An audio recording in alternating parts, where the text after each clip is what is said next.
Welcome back, friends, coming in kind of last minute, not the absolute last minute, for Fight Night UFC Vegas 111. I believe it's 111. Correct? UFC Fight Night, Bonfim versus Brown. Should be good. Should be very good. Going to be a bit of a quick one. Quick one as in quick video. Some fights fell off this card. Only one person did not make weight. We will get there when we get there.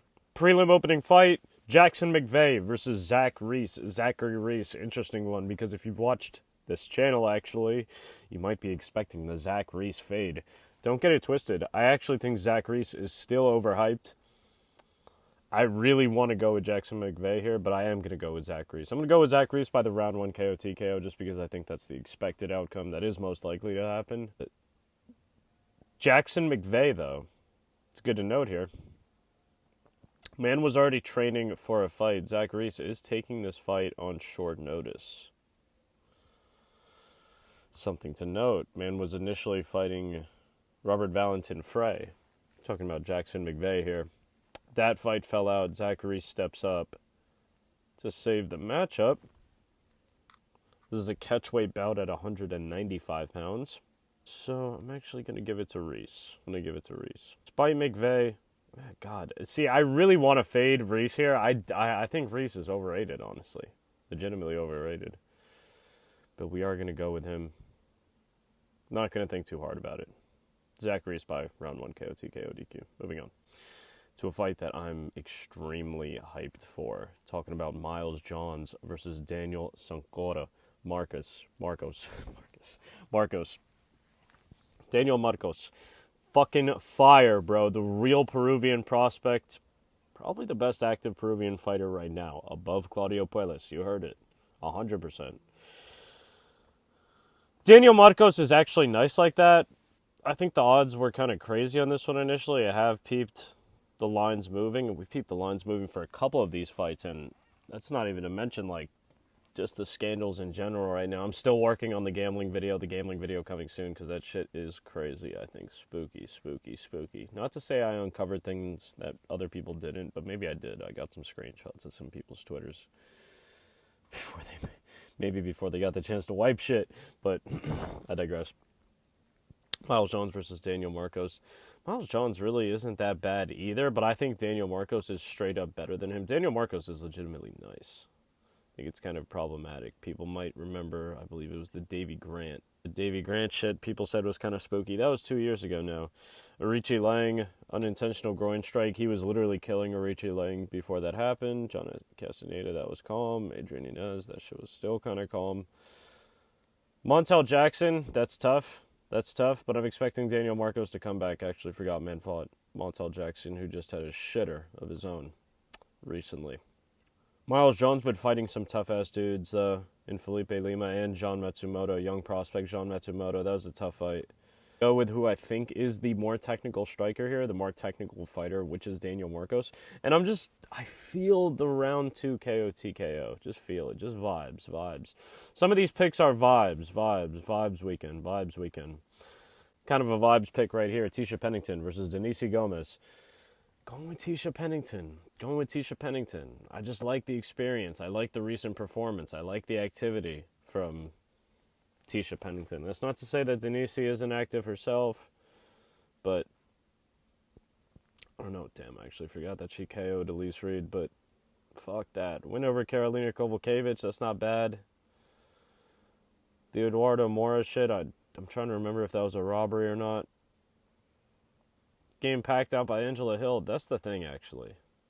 It was 4 years ago, but Tisha Pennington was not getting packed out by Angela Hill. Younger Angela Hill, there's a little bit of tricks to that because I think Angela Hill was kind of on a tear, looking like amazing, recently somewhat. Granted, it wasn't that somewhat. Tisha Pennington by decision, honestly. Denise Gomez definitely has the power, but I think Tisha Pennington should be the better fighter all around. Is that up for debate? Am I tweaked? Is Unk tweaked? Let me know. Moving on, Josh Hawkett versus Max. I don't know if that's Jimenez or Jimenez. Jimenez. One's Brazilian. So, maybe Max Gimenez versus Josh Hockett, the Incredible Hawk. Going with this man, Josh Hockett. I think this man Max his gym's name is Ground Control Academy. Man is the grappler. Josh Hockett can grapple. Josh Hockett can strike a little bit. First, I actually had this man Josh Hockett winning by submission, but I'm actually going to change that. I'm going with Josh Hockett by decision. The reason why is because I think maybe Max actually will be good enough to just take it to decision. Maybe he won't just get stomped by Hockett. We'll have to see. Maybe he does, but Josh Hockett by decision. Moving on to another fight that I'm looking forward to a lot. Mayra Bueno Silva versus Jacqueline Cavalcanti. Now, I've been telling people Mayra Bueno Silva was dog shitty, and I've also been telling people that Caroline Cavalcanti is her. Carolina Cavalcanti, I think, is actually going to get the finish that she's been due in my eyes. Hasn't gotten it. The round 3 KO TKO of Mayra Bueno Silva. You heard it here first. Mayra Bueno Silva, holy shit. 3-fight loss streak against decent chicks. Some bullshit, though, before that. Oh, yeah. The standing submission. The standing fucking ninja choke versus Holly Holm. Cancerous. I'm coping over a fight that's over 2 years old. All that will be put to rest when Jacqueline Cavalcanti beats the fuck out of Mayra Bueno Silva, who I never thought was that good in the first place, and I had been saying that also off roids. Jacqueline's actually not going to say anything crazy, but Jacqueline's a striker. She should have a decent size advantage. She shouldn't get bullied by Mayra. If she ends up getting bullied by Mayra, that would just be WMMA shit. But Jacqueline, I think, is actually better than that. I think Jacqueline can be something and started off with a finish here. Nice little KO TKO. Because she actually builds up, too. Jacqueline Cavalcanti builds up later rounds, keeps the volume up, keeps the shots coming, is able to hurt some girls sometimes. Just can't get the finish. Hasn't gotten the finish yet. But she's been close. Round 3 KO TKO. On Ricky Simon versus Raoni Barcelos. Raoni Barcelos, recent fucking insane fraud check of Peyton Talbot. That shit was spooky. I actually forgot, man, fought Cody Garbrandt. But also beat Cody Garbrandt. This man, Ricky Simon, turning his career around. Man was on a very bad stint of fights. Fighting tough-ass dudes, though. Ridiculously tough opponents. Song Yadong, Mario Batista, Vinicius Oliveras, vicious Vinicius Oliveras, Smoke Javid Basharat, and Cameron Smotherman. Cameron Smotherman win. Very valid, very valid. Ricky Simon starting to bounce back. People thought that Cameron was possibly to KO Ricky Simon crazy in that one. I do think that Ricky Simon should win if his striking is used, if it's as effective as I picture it to be in my head versus Raoni Barcelos. Unless Raoni Barcelos could really take Ricky Simon down to the ground like that and control him and dog walk him, I think that Ricky will win. I'm going to say Ricky Simon by decision. Moving on to a fight that's pretty spooky. It could go either way, actually, because we got Jamal Emmers versus Haider Emil. This is why it could go either way. Jamal Emmers could really clip Haider Emil as he's coming in. He has a decent reach advantage over him. He could clip Haider Emil coming in, and Haider Emil is there to get clipped. Haider Emil is a fighter that relies on his chin. He has a chin, but he relies on his chin. He does get cracked big time sometimes, and it's like I say, it's just a matter of time, it's a matter of time. Sometimes it's going to be maybe not so much that your chin is cracked, but you just go up against a dude that really has a death touch. Your chin is starting to crack and you go up against a dude that just hits really hard, Sometimes it's a combination type shit. I think that eventually Haider Emil's time is coming. Hopefully not now, though. Hopefully not now. Haider Emil himself has power. He's aggressive. He likes to overwhelm people. And if he can start overwhelming Jamal Emmers, I could see him getting a finish in the first round. I could see this fight ending in the first round regardless. If not, probably going the distance. Maybe, again, similar to Jacqueline Cavalcanti, round 3. Haider Emil has just kept it up so much, and then Jamal breaks down. Maybe vice versa. But I'm going with Haider Emil, round 1 KO TKO here. We just have to pray that his chin holds up. Should be a crazy scrap. Good couple scraps here, actually. Marco Tulio versus Christian Leroy Duncan. Marco Tulio, I believe, the boyfriend of Lindsay Dern. He's some chick's boyfriend. Norma Dumont. Norma Dumont. Excuse me. Not Mackenzie Dern. Excuse me. Tweak. I'm exhausted, even though I'm about it. Date night. I'm about to go out, but I'm exhausted. Where was I? Marco Tulio versus Christian Leroy Duncan. Yes. Marco Tulio, boyfriend of Norma Dumont. Honestly, I swear to God that Marco Tulio was like someone else. I remembered him as like Anton Turkalj, if y'all remember him. Looked back at man's record, and he does have 2 wins in the UFC. Now, 1 win is all right. A win over Ihor Potieria is valid in my opinion. You know, other people would be like, that's dog shitty. But if anything, that works in my favor, I guess, a little bit. Even though I kind of personally rate Ihor a little higher. But the win over Tresean Gore, again, that was 6 months ago, which is a good time to like come back from it. But I think that CLD, again, has just been fighting low-key still a different level of fighter. I also think CLD, Christian Leroy Duncan, will be decently bigger than Marco Tulio. Both these guys are kind of dangerous strikers. Yuri Belgari. We actually saw that dude recently, I think. I swear to God. I'm looking at Marco Tulio's record. Just sounds familiar. I think maybe he actually got packed out, possibly. I might be wrong on that. Interesting, actually. Whoa.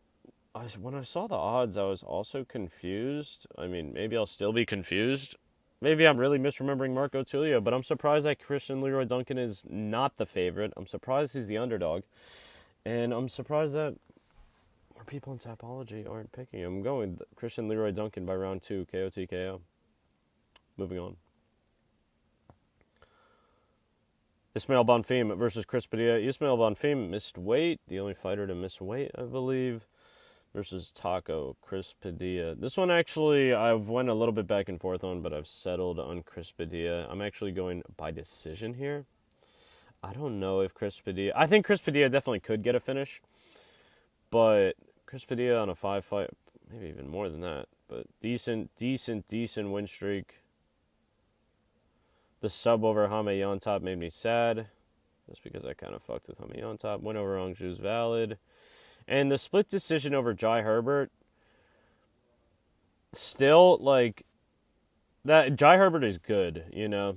Going the distance, going to a split decision with Jai Herbert is actually not bad. I can kind of rate that a little bit. Ismail's definitely had more highs than lows. But the lows were kind of scary. Same with his brother. But we'll get there when we get there. I could see Ismail trying to really get Chris Padilla out, try to finish Chris Padilla, and Chris Padilla is literally able to survive. I feel like Chris Padilla is already kind of a more defensive fighter off rip. He might get a finish still, but I'm actually just going to go with a Chris Padilla by decision. Able to outlast the early fury from Ismail. Work. That's it. Moving on. Muslim Salikov versus Uros Medic. Now, I don't know. I'm really scared, obviously. I'm scared just because of Muslim's age. I've also seen Muslim I've seen Muslim get packed out, straight up, by Randy Brown, first and foremost. And Randy Brown, I had made that pick on this channel. I picked Muslim Salikov in their fight. Their fight got postponed, rescheduled, whatever it may be. I still picked Muslim Salikov, and I think something else happened, actually. I think maybe it got remade twice. I might be wrong about that. But either way, I was so confident that Muslim Salikov was going to knock Randy Brown the fuck out. No joke. And Randy Brown actually caught him, actually sniped Muslim Salikov, smoked him. There's a possibility something like that happens with Uros Medic, maybe a little bit more brutal, a little bit sloppier, but also a chance that Muslim does it to Uros. And this is a fight that I've just been seeing over the past couple of days. This movement is a lot more like natural, but it still is not extreme. It's just noticeable. The odds on Muslim Salikov have closed tremendously. Man was like plus 150, plus 160. Now man's back down to around like plus 125, plus 120, something like that. Man has moved down a little bit. Also, it's hard to say anything about that. I really didn't want to say anything about odds moving and stuff like that as much for this one because I feel like there's just going to be scrutiny. like hyper attention, extra attention on line movements, lines in general, just because of the time, recent events. But I digress. We'll leave it there. I'm gonna roll the dice. I'm gonna roll the dice because this maybe ultimately is a little bit of a coin flip. I'm gonna go with Muslim Salikov by round 1 KO TKO. By beautiful technique, insane technique, smoking on Carlos Leal. That shit was so crazy, man. I can't believe that. Muslim Salikov, and if he would get a finish over Uros, that would actually put him in a 3-fight KO TKO streak, or maybe not KO TKO, but a 3-fight finish streak. I do think that will happen. So we're actually let's go with that. Let's go for that. Discord message just blew my ears out. Shout out Key. Cheers, brother. All right. Co-main event. Yep, co-main event. Matt Schnell versus Joseph Bopo Morales. This was tough. I could see Matt Schnell really digging deep and drawing on that experience and maybe eking out a win here against Joseph Morales. But Joseph Morales fought his way back into the UFC. Man's bugging out. The hungrier, younger dude. Just a lot less mileage as well. And I swear to God, I think it was after the... I thought it was personally after the Steve Erceg fight where Steve Erceg KO'd him. I thought man retired. Right? I remember Matt Schnell came back after that, but I thought he retired. I actually thought he retired twice. Thought possibly after the Cody Durden loss he retired again. So I don't know what's good with that. Maybe it was just once.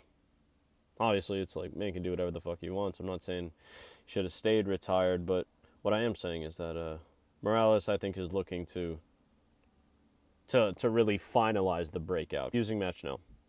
Moving on. Could be tough, though. Matt Schnell has fought who's who. Has fought a who's who of the flyweight division. Literally anybody and everybody there is to fight, he's fought him. For better or for worse. So that is a valid name to have under your belt. Main event.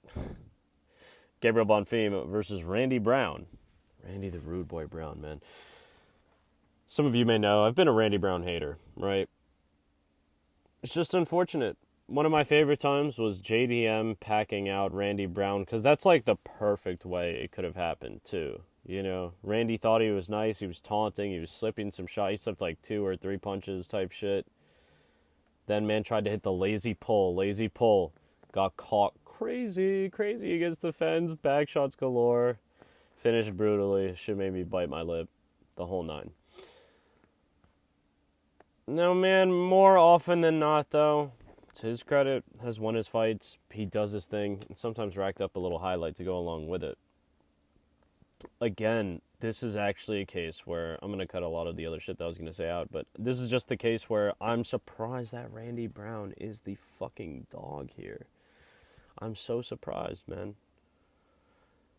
Now, at 18-1 as a professional fighter, Gabriel Bonfim hasn't shown the weaknesses that we've seen, or not even the weaknesses, just the shit that we've seen with Randy Brown. But Randy Brown, actually no, Tapology does have Randy Brown by KO TKO, which is what I have him by specifically.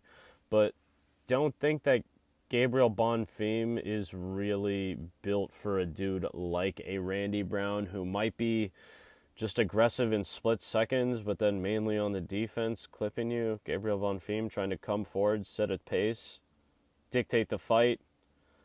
Also, that's the thing.